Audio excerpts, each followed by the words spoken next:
I'm Jon Emmett here with Dinghy Coach in sunny Lanzarote. The sun is out, the wind is out, and it's been a big swell day compared to a lot of sailing venues around the world. Somebody who's had a fantastic day is Micky from the British sailing team, all logoed up there behind the mast. But can you introduce yourself? Yeah, I'm Micky. I'm from the British sailing team. Originally, I'm from Wales. We're here in Lanzarote. We've been here for nearly a month now. Going home soon, and we're on day 3 of the regatta, day 3 of 4, so tomorrow's the last day. So you had a really good day today. Can you just take us through step by step? Yeah, sure. So 2 races. The first race, what happened? I've already forgotten. So you were that fast, you forgot already. No, I haven't. There was just a lot going on. I got to the first mark, and then I sailed to the wrong mark. So then I was winning it, and then I sailed to the wrong mark. Then I was second. And then I got back in the lead, then I lost the lead, and then I lost my cap. So I lost my cap. You sound the most upset about that last thing. I really was. And I tacked on the lay line, and JB had just overtaken me. So I was upset that he'd overtaken me. So this is Jon Baptiste from France, one of the very top laser sailors. Yeah, so it's just quite annoying he'd overtaken me. And then I was looking at my cap in the water, and I thought about going back for it. And obviously thought this race is more important than my cap. But then I thought, actually, Philip... But you have your hat. Well, exactly. Philip Buell was sailing up behind me, and... said, Philip, my hat. He goes, what? Is it my hat? And then he picked it up for me. And I overtook JB down the run. And so I got my cap, I got JB back. And that was definitely my highlight of this whole event, actually. Triple win, but how many beers do you owe Bully now? An unlimited amount, basically. I mean, Remember this is being recorded, Micky. Yeah, it is.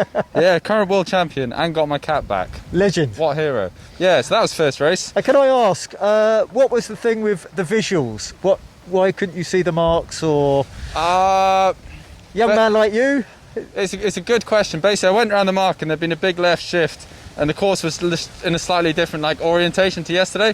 I was just being a bit lazy, basically. I saw a yellow blob on the horizon and thought, that's obviously the mark. That must be it. Sailed towards it for about 60 seconds, and actually it was probably a good 30, 40 degrees to leeward of that. And the young German guy realised that before me. And he went down first. So yeah, I think a few people follow me, so I just generally sowed chaos amongst the group. And then, yeah, just about realised in time. And it was a 2-race day? Yeah, 2-race day, and then the second race had a reasonable lead, and then Philip Buell, of all people, chased me down, overtook me, and that was that. And I couldn't really sort of do anything about it on a moral level or a sailing level or anything. If he got your cap, that's got to be worth something. Yeah. And looking forward to tomorrow. It must be nice to be doing a bit of racing. Yeah, it is nice. It's really interesting here because we're kind of right on the edge of being out in like the big ocean swell, which is like the other side of that hill, and we're just a little bit downwind of the land. I think so. It's not so deep that the coaches can still lay marks. Yeah, I mean it gets very deep very quickly when you go round the corner. So it's a bit of a mix. It's almost a little bit like Kiel, but obviously 15 degrees warmer and sunny and nice. Not the Kiel's not nice, obviously. But for this time of year, it is considerably warmer. Just a random update. Kiel Week's now been moved through to September. Yeah, I saw that. It's probably a good thing, a bit of a quieter time of year, I think, just before the Worlds. I think it's perfect. Everybody's worked really hard to make all these events happen. Yeah. After Lanzarote, do you head to sunny Portugal? Well, I'm going to go home first. There's been a bit of a hiccup. A sort of visa-related one, because a couple of people in the UK voted for Brexit. You may have noticed. Well, unfortunately, it was more than a couple, but just slightly over half apparently.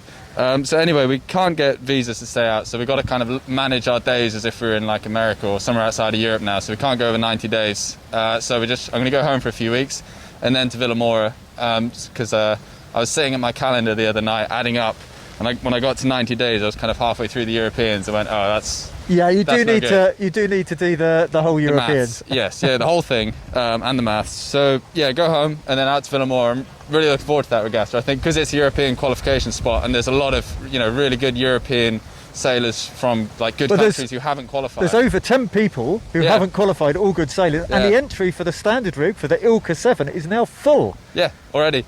Yeah. I nearly forgot to enter, so I just did it just in time. But yeah, no, I mean, that's got a fantastic regatta written all over it. I think Villamora have had a bit of practice at running events in the current environment. They've done so much. They've just done the 470s, doing the fins, so it's, good chance it goes ahead and it'll be a really good regatta. So. And sometimes it's really cool just to have a bit of a break before that regatta, isn't it? Yeah, we've been out here for 6 weeks now, so it'll be nice to go home. It should just be starting to warm up a little bit. Do a little bit of sailing, get back in the gym. Haven't been to a gym for a long time. It doesn't show, Micky. Oh, thank you. Very kind. So, best of luck. Have a good rest. Thank you very much. We'll be following the results closely tomorrow. Yeah, cheers, John. Cheers, Micky. Hi, I'm Jon Emmett here with Dinghy Coach, and it's a fantastic day in Marina Rubicón. Joined by a Ilka 6 sailor of some repute. Can you just tell us a little bit about your day 3 of the Coaches Regatta? So we were sailing on the same course as yesterday, underneath the volcano. It's pretty shifty. Also some big gusts, so have to watch out for them. But I had a pretty good day. I had a second in the first race and I won the second race. Definitely the kind of conditions I enjoy a lot. So probably one of my strengths, but so with the shifty conditions, it makes it a little bit harder to be consistent. But top day, was there anything in your race strategy that helped there? Yeah, I think I was just trying to stay in phase and not get caught out by anything. But it was difficult, particularly there was sometimes some really big righties, and you never really knew when they were going to come. So I was just I wasn't doing anything fancy, just tacking with the sail flaps. Yeah, I mean, you probably can't see behind me. It's a pretty big volcano, so it's not surprising you're getting big shifts. Do you expect more of the same tomorrow? I actually am not too sure. If we're sailing on the same race course, probably the same, or maybe we'll be sail somewhere different. But no, it was fun today. I mean, there's one big event this year. Hopefully it's going to happen, the Olympic Games in Tokyo, or rather Hiroshima. Do you think it feels good practice sailing at a venue like this?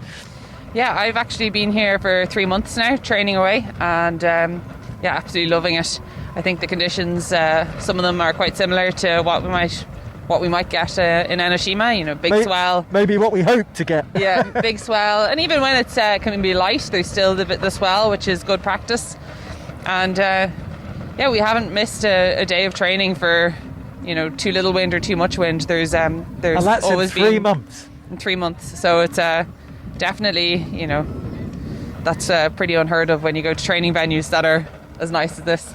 Yeah, I mean, there's lots of smiles in the boat park. I'm sure you're keen to head off, but how long are you staying here for? Because 3 months, that's a big gap from home.